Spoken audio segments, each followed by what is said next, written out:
नमो नमः मौर्य नमामि देवी नर्मदे। एक बार फिर व्याकरणवाणी परिवार में आपका स्वागत है। आज अब आया है चैप्टर नीति श्लोक, ये 8th क्लास का चैप्टर। अभी हमने याद किए हैं प्रश्नोत्तर, चैप्टर नंबर 1 2 3 और 4। आज नीति श्लोक के प्रश्नोत्तर पूरे खत्म हो जाने चाहिए। बहुत मस्त चैप्टर भैया। और याद रखिए अपन 100 नंबर के लिए लड़ रहे हैं और 100 नंबर आएंगे मतलब आएंगे, मन में बैठा लीजिए। चलिए शुरू करें प्रश्नोत्तर। ठीक है। भयम कुत्र नास्ति, भय कब नहीं रहता हमें, डर कब नहीं रहता, भयम डर कब नहीं रहता। जागृते, जागते रहोगे तो भय नहीं रहेगा, सोते रहोगे तो डर रहेगा कहीं कोई चोरी ना हो जाए। बहुत सरल। भय कब रहता है, जब हम जागते हैं, कि जब हम सोते हैं, कि जब हम कहीं जाते हैं। तो भैया भय जब रहता है जब हम सोते हैं। तो भय कुत्र नास्ति, भय कहाँ नहीं रहता। जागृते, जागते समय कोई भय कोई डर नहीं लगता। चलिए आगे। शिला शैलैकेन आरोप्यते, शिला शैलैकेन आरोप्यते। अगर एक बड़े से पत्थर को, शिला को शैलै पर्वत पे ऊपर ले जाना है तो आपको वहाँ आरोप्यते रखना है, तो आपको क्या करना पड़ेगा। तो भाई साहब आपको मेहनत करनी पड़ेगी, आपको परिश्रम करना पड़ेगा और आपको यत्न करना पड़ेगा। यत्न करने से ही आप आगे जा सकते हैं, अन्यथा नहीं। तो इसमें लगा है केन, इसलिए लग गया ये यत्ने, विभक्ति लग गई है ना, नहीं तो केवल क्या लिखा रहता है यत्न। क्या लगा है केन, इसलिए क्या हो गया यत्नेन। चलिए आप शिला को सैल में ले जाने के लिए, मतलब पत्थर में, सैल टार्च वाला सैल नहीं रहे, सैल मतलब पर्वत। शिला को कहाँ ले जाना है, पत्थर को पहाड़ पर। तो क्या करना पड़ेगा, यत्न प्रयत्न, बार बार जाना पड़ेगा, मेहनत करनी पड़ेगी। भार्या कीदृशी भवेत्, भार्या यानी पत्नी, दुनिया की सबसे बड़ी समस्या भार्या। ऐसा लोग कहते हैं, जो कहते हैं वो गलत कहते हैं। ऐसा लोग कहते हैं और जो कहते हैं वो गलत कहते हैं। भार्या मतलब पत्नी, कीदृशी भवेत् कैसी होनी चाहिए, पत्नी कैसी होनी चाहिए। तो प्रियवादिनी, मीठा बोलने वाली होना चाहिए। कैसी होनी चाहिए, मीठी बोलने वाली होनी चाहिए, प्रियवादिनी। जब पति घर पे आए तो बोले जी मैंने चाय बना ली है पी लीजिए, ऐसी होनी चाहिए। ऐसी नहीं होनी चाहिए हमको काम है, आप अपना कर लो हम अपना कर लेंगे, अपना बना लो अपना पी लो, ऐसा नहीं। पत्नी कैसी होनी चाहिए, प्रियवादिनी, हमेशा कैसी बोलने चाहिए, मीठा। ठीक है। तो भार्या कैसी होनी चाहिए, प्रियवादिनी। विद्या कीदृशी भवेत्, विद्या कैसी होनी चाहिए, मतलब जो तुम्हारी पढ़ाई हो कैसी होनी चाहिए, वो ऐसी होना चाहिए। मनी मनी, पैसा पैसा, भैया उसमें से पैसा आना चाहिए। जब आप पढ़ोगे तो नौकरी करोगे तो क्या आएगा, पैसा। इसी को कहते हैं संस्कृत में अर्थकारी, मतलब पढ़ाने वाली, जो पैसे को बढ़ाए वो विद्या चाहिए। विद्या कैसी हो, अर्थकारी। पत्नी कैसी हो, भार्या प्रियवादिनी। पर्वत पे चढ़ोगे क्या करना पड़ेगा, यत्न। डर किसको नहीं लगता, जागृते, जो जागता रहता उसको डर नहीं लगता। आगे। जीवलोके कति सुखानी आसन, ये जो है बहुवचन है आसन, अस्ति स्तः आसन वाला है ना। तो भैया जीव लोके, इस संसार में कितने सुख हैं, बताओ कितने सुख हैं। अभी तुम्हारा तो सबसे बड़ा सुख है, क्या बोला, तुम्हारा तो सबसे बड़ा सुख मोबाइल। ठीक है। मोहन का भी सबसे बड़ा सुख मोबाइल। ये राज भैया का सबसे बड़ा सुख क्रिकेट मैच खेलना, दिन भर यही दिखता रहता है, पेन से खेलता रहता है। सबका अपना अपना सुख है। लेकिन दुनिया में केवल कितने सुख बताए गए हैं, 6। जो आपका मोबाइल है वो बिल्कुल सुख नहीं है।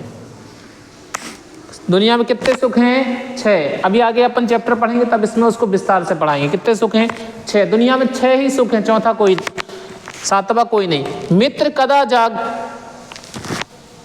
जागियात, मित्र को कब जानना चाहिए, कौन है मित्र कौन नहीं है, कैसा होना चाहिए मित्र। तो मित्र होना चाहिए आपत्सु, समस्याओं में संकट में साथ देने वाला मित्र होता है मित्र। आपत मतलब होता संकट, आपत्सु मतलब बहुत सारे संकट, कभी हमारे ऊपर संकट आ जाए तो हमारे मित्र हमारे पास आए। सीधी सी बात है यार, जो घर से लेके मरघट तक साथ दे वो मित्र होता है। ठीक है, मित्र बस सोच समझ के बनाइएगा, पैसा देख के मत बनाइएगा, सब बल्ले बल्ले हो जाएगा। मित्र कैसा होना चाहिए, संकट में साथ देने वाला। अब ये हो गए प्रश्न। अब अपन चलते हैं, आधे हो गए हैं, अब अपन आधे यहाँ कर लेते हैं क्योंकि एक साथ बोर्ड पे नहीं बन रहे थे। ठीक है, अब इस तरफ आ जाते हैं। ठीक है, भोजनम कदा विष भवंती, भोजन कब विष बन जाता है, जहर बन जाता है। भोजन खाना, रोटी सब्जी दाल चावल पूड़ी सब्जी कब विष बन जाती है, खाने में तो बड़ा मजा आता है, लेकिन कब विष बन जाता है, अजीर्णे, जब पचे ही ना। अब भोजन पचा नहीं तो भैया विष बन जाएगा, जहर बन जाएगा, पेट गुड़गुड़ करने लगेगा। तो भोजन विष जहर बन जाता है कब, अजीर्णे, अजीर्णे मतलब जब पचता नहीं, इसलिए कम खाएं अच्छा खाएं। शंकरस्य भूषणम किम, शंकर भगवान शंकर उनका आभूषण क्या है, जैसे महिलाएं बाला झुमकी ये सब पहनती, लड़के कड़े पहनते हैं, है ना, नई नई चीज पहनते हैं। तो ऐसे शंकर का आभूषण क्या है, तो शंकर का आभूषण है विष, सर्प। ठीक है, सर्प कैसा रहता है, विषधर रहता है, इसलिए शंकर का आभूषण क्या है, विष है। अजीर्णे विषम किम, इसी क्वेश्चन को उल्टा कर दिया है ऊपर वाले को, कि ना पचने पर कौन है जो जहर बन जाता है, तो वो भोजनम, भोजन, भोजन ना पचे तो अजीर्ण बन जाता है, और जब अजीर्ण बन जाता है तो वो विष हो जाता है। तो अजीर्ण, भोजन ना पचे तो क्या बन जाता है, विष, और भोजन क्या बन जाता है, विष।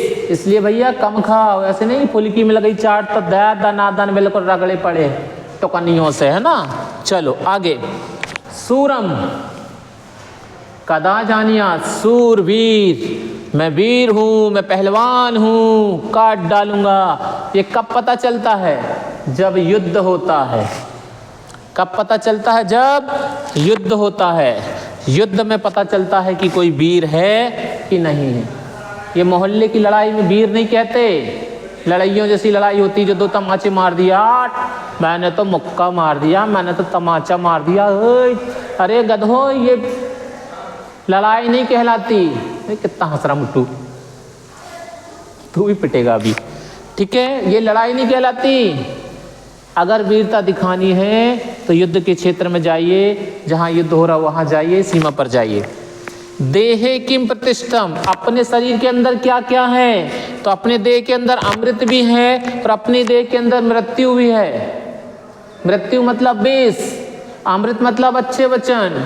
तो तुम्हारे अंदर अच्छे वचन भी हैं और खराब वचन भी हैं। तुम चाहे जो कर लो, चाहे अच्छे बोल लो चाहे खराब बोल लो। ठीक है, दारिद्र्यम कुत्र नास्ति, गरीबी कहाँ नहीं रहती। दारिद्र्यम, दारिद्र्यम, दारिद्र्यम मतलब गरीबी, कुत्र नास्ति कहीं नहीं रहती, गरीबी कहाँ नहीं रहती। अरे सीधा है भैया, उद्योगे, उद्योगी मतलब परिश्रम, परिश्रम करोगे मेहनत करोगे तो क्या गरीब रहोगे, क्या नहीं रहोगे। तो इसलिए कहते परिश्रम करो। उद्योगे मतलब परिश्रम, परिश्रम करोगे तो क्या चला जाएगा, दारिद्र्यम, गरीबी चली जाएगी। अमृतम केन आपते, किससे आता है अमृत, सत्येन, ये केन लगा है इसलिए सत्येन बना है ना। तो किससे आता है, सत्य से। अमृत मतलब अच्छी वाणी, किससे आती है, सत्य बोलने से। सत्य बोलिए तभी भला है। गुणेशु कहे करणीयम, गुणों को कैसे बढ़ाना है। अभी जितने गुण हैं हमें उसमें और अच्छा करना है, तो क्या करना पड़ेगा, यत्न करना पड़ेगा, प्रयत्न करना पड़ेगा, बार बार उसको बढ़ाने की कोशिश करनी पड़ेगी, तब वो बढ़ेगा। तो ये हो गया गुणेशु कहे। अब इसको अपन शॉर्ट तरीके में याद करते, बिल्कुल सरल में। ठीक है, बिल्कुल सरल में, बिल्कुल सरल में है। अब अपन इसको याद करते हैं।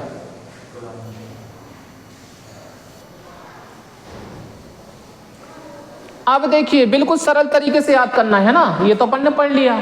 अब इतनी मेहनत कोई नहीं कर पा रहा है, शॉर्ट तरीका चाहिए, तो देखो भोजन, ठीक है, ये अपने कोई काम का नहीं, ये अपने कोई काम का नहीं।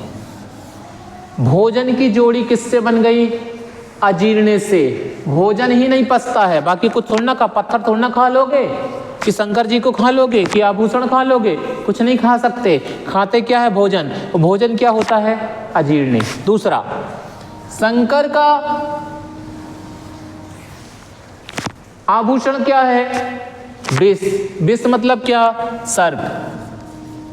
विष मतलब क्या? सर्प। ठीक है, तो शंकर का आभूषण क्या है? सर्प। फिर से आ गया ये अजीर्ण, पहले वहां लिखा है अब यहां लिखा है। अल्टू पलटू खेल के अपन को बेवकूफ बना रहे हैं। देखो भोजनम अजीर्ण, अब क्या रहा है? अजीर्ण भोजनम, फिर ये भोजनम अजीर्ण और ये अजीर्ण भोजनम। कितना ही घुमा ले अपन उसको घुमा देंगे, टेंशन नहीं। सूरम, सूरवीर, कहाँ दिखते हैं सूरवीर? युद्ध में। सूरवीर कहाँ दिखते हैं? युद्ध में। घर में थोड़ा ना दिखेंगे। मम्मी पापा की लड़ाई हो जाएगी तो क्या सूरवीर हो गए क्या? नहीं। देहे किम, इस देह में क्या क्या है? देह में अमृत भी है, मृत्यु भी है। और कहाँ रहेगी? कटोरा कटोरी में तो रहेगी नहीं, लोटा में रहेगी, बाल्टी में कहाँ रहेगी? अरे अमृत कहाँ रहेगा? शरीर में ही रहेगा भैया। मृत्यु कहाँ से? अमृत कहाँ से? शरीर से। आत्मा कहाँ? शरीर में। तो क्या पढ़ना है इसमें?